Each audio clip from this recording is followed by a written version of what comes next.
Did you know in the past decade, 1/5 of the world's GDP, or more than $12 trillion, has been spent on projects each year, deeming project management a key skill set demanded by organisations around the world. Coinciding with this great demand is the need for globally accepted tools and standards on PM, especially in today's growing global economy. I'm fortunate enough to sit down with an expert in the field, Tian O'Connor, to talk about such tools and standards. Tian, can you tell us briefly about these? Well, Lucy, the main purpose of tools is to help managers plan, execute, and control all aspects of the project management process. These tools ensure tasks are completed on time and staff workloads are balanced for optimal time management. Some common examples are the Gantt chart, PERT chart, and work breakdown structure. Project management standards, on the other hand, are essentially the rules and conventions that govern the way a project should be conducted. Usually a document, it's established by consensus and approved by a recognised body, providing for common and repeated use. Ultimately, its guidelines and characteristics are aimed at delivering optimal project achievement. Now, we all know a project is a unique set of processes whereby successful outcomes require deliverables conforming to certain requirements and constraints. And so, to do this, employing tools and complying with standards is strongly encouraged for organisations undertaking projects. In reference to tools, can you tell us a little more about your favourite tool and why? Lucy, my preferred tool would have to be the work breakdown structure. The WBS is a key project deliverable utilised by project managers to delegate and control large-scale projects in a more efficient and productive manner. The WBS is thought of as the backbone of a project,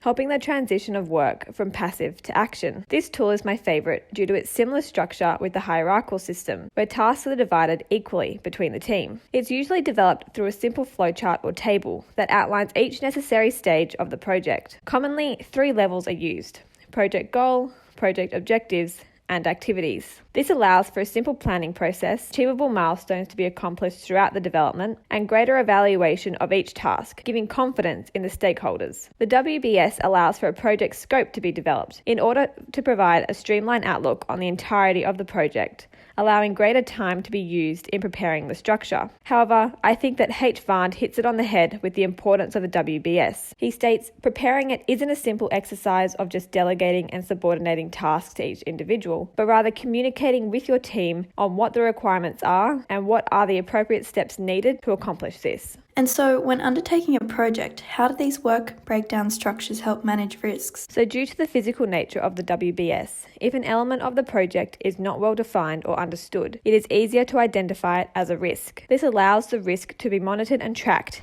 as the project progresses and resolved swiftly without the need to halt advancements. That is why the WBS is widely used by project managers. That's great, Tian. Let's move on to standards. Can you give an example and explain how a project might benefit from complying with one?